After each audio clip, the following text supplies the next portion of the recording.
Hey everybody. It's my first time ever saying hey everybody because I usually don't do that. Okay, anyway, so today I want to talk about my struggle with addiction and how it has helped and also how it has crippled me and where I am now. God, are you serious? Are you fucking kidding me right now? Um, fucking phone. Stop playing with me and my emotions. Okay? Okay. Anyway, so um, I started. I didn't start off smoking weed first. At first, I started smoking cigarettes. I started smoking cigarettes when I was about 14, around the same time I lost my virginity. Maybe actually before I lost my virginity, um, but around the same year, basically. Um, I had a cousin. They got me locked up.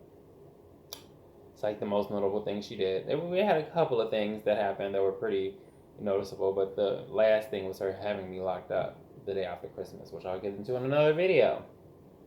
Um, yeah, but she was the one. She was hanging out with this guy. She was a whore.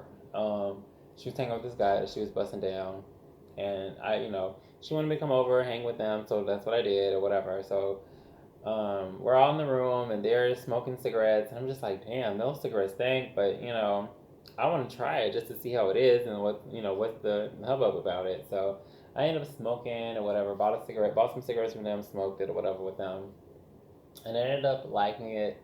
Ended up smoking cigarettes for probably like,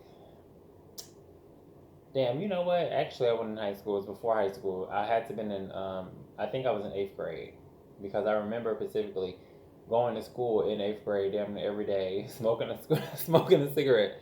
And the police actually stopped me. Female black cop actually stopped me once, and she was like, "Well, where are you on your way to?" And I was smoking a square. I was smoking what we call them squares in Chicago, and I was smoking a square, and the girl was like, the cop was like, are you still smoking that cigarette while I'm asking you this question? Da da da da. So I ended up putting the cigarette out, but I didn't like throw it away. I just put it out and then I kept talking because I didn't give a fuck. I'm like, I'm not throwing my cigarette away.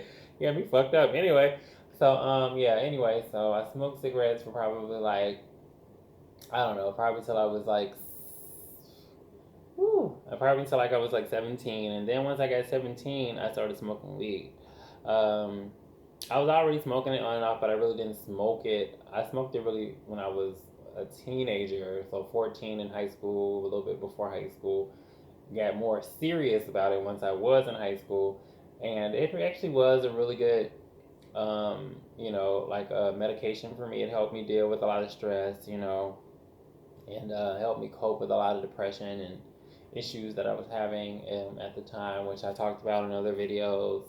Um, I actually, my father used to smoke, so he used to be high. I used to be high. We both would just be high all the time. I'd be high. It got to a point where I started smoking. Like I started smoking every day because weed was $5, and we got this huge bag of weed for $5, which you can make like 2 or 3 blunts out of sometimes. And so on the west side of Chicago, um, and yeah, I used to just smoke weed all the time. Um, I actually met my first somewhat sugar. I guess you can call him a sugar daddy. I met my first sugar daddy actually going to go get some weed, which I should actually tell that story too because that actually was a hell of a story with a hell of an ending. Okay. Anyway, so I ended up smoking, like I said, for years and years and years. When I became homeless, I smoked a lot more. Um, so weed wasn't always a good thing for me. It actually was somewhat of a bad thing too because when I first became homeless and I was living with my friend and going through those issues and all this other stuff, I actually ended up um, trying to get into this program that was like a Catholic program. And mind you, at this time, I identified as a gay man, and I was very much gay, and I was very much smoking. And in that program, you could not have any drugs in your system. You had to be clean.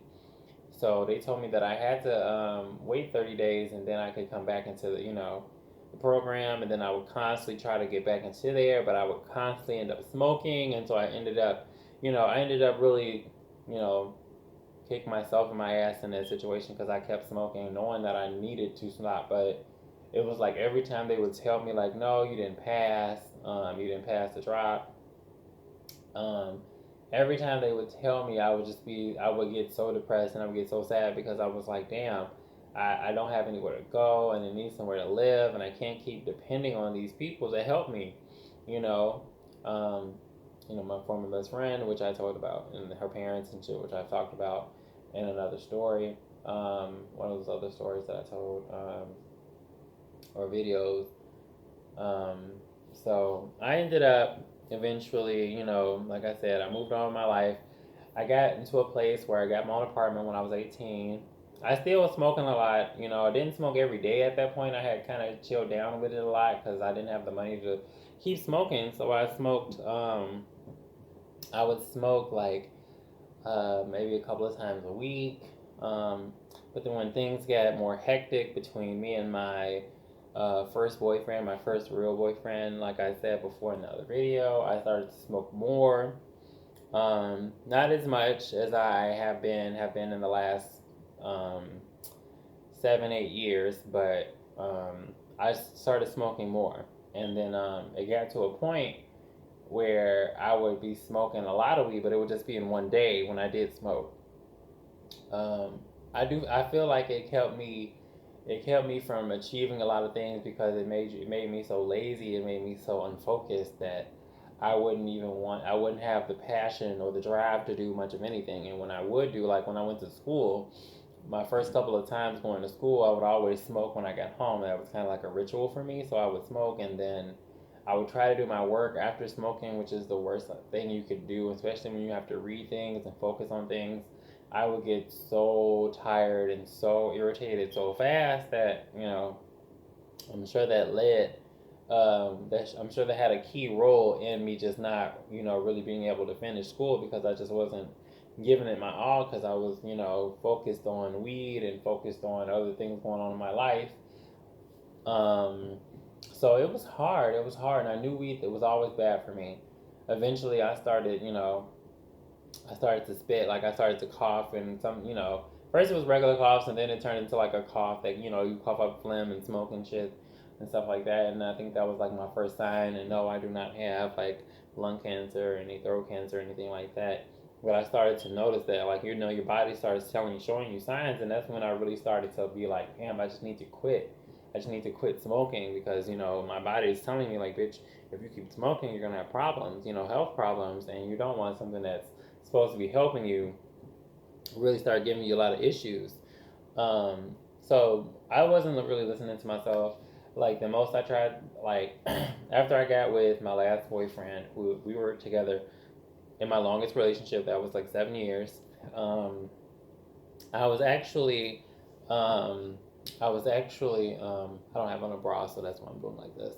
Um, so yeah, actually, when I got with him, I was able to have a lot more money because he paid most of the rent. He had his own apartment, all this other stuff, and so I was able to really smoke like every day at that point. So I was literally smoking every fucking day, and I would get, I would every day like so every I would be broke every before every other check. I would be broke because I would always end up spending weed, my money on weed, and so that became a problem too because I just used to spend up so much money.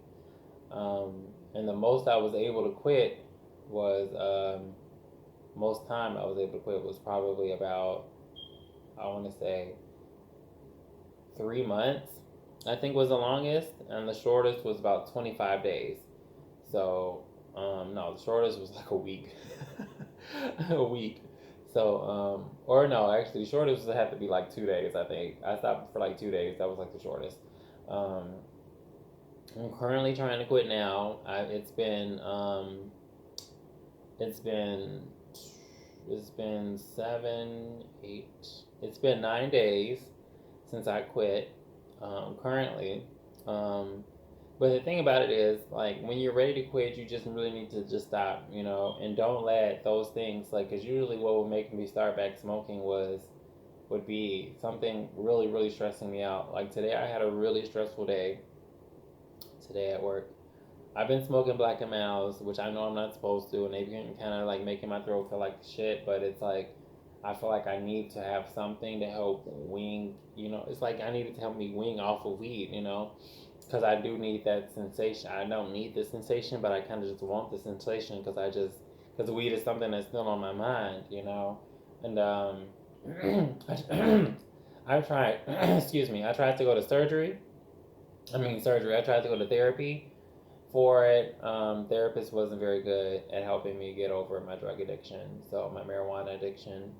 I tried to go twice actually, because I think I went once for. Um, I don't think the first time I went to rehab or like something like rehab, I think which was like a court thing. I think that was really just a.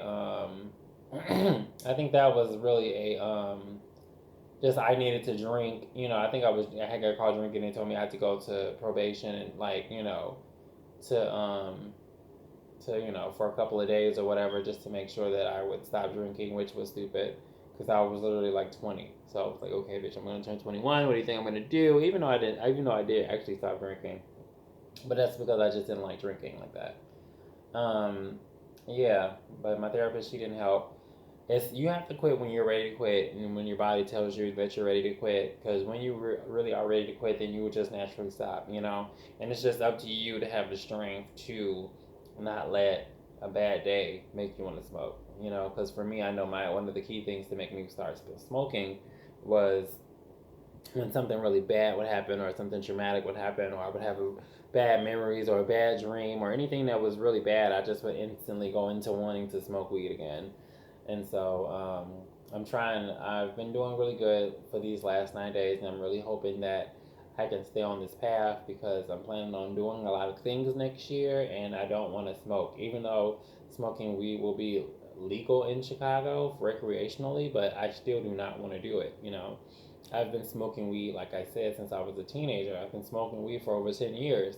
Me and weed have had a long relationship, and I call it my abusive boyfriend because, like I said, there were a lot of things in my life that I could have done if I would have been more focused, if I wouldn't have had my head in the clouds, in so many different situations. And like I said, even I also noticed that like people try to make it a clutch for you. Like, oh, they'd be like, oh, you angry, you need to go smoke, just so they can deal with you. Like my ex-boyfriend, he would always tell me to go smoke when I was angry or upset, because he's like, oh, it'll chill you out. I'm like, no, sometimes you just need to deal with your emotions. Sometimes not dealing with your emotions is the problem, because I remember the last time when I was 25 days in, I started smoking because I had a fucking breakdown, you know. All of those things, like all those problems that I was, hiding in the smoke, the weed smoke, came up, were cleared out, the weed cleared out and the problems were still there. And it just made everything more intense and problematic. And even now I'm dealing with these things that used to happen in my past, but I'm just looking at them differently because I'm older now and I can really handle them more because I've been there before and there's nothing really new happening. So that's really all I wanted to say. Thank y'all for watching this video. I'm not doing like or subscribe type of crap. If you want to do that, then that's great. If you don't want to do that, then that's fine too. I'm doing these videos so that people can hear my story and so that they don't feel like they're alone in this world. Because not everybody's perfect. Not everything is bright and shiny. Some things are gloomy. Some things are dark. Some things are sad. Some things are not all bright, shiny rainbows. And so it is what it is. Thank you for watching.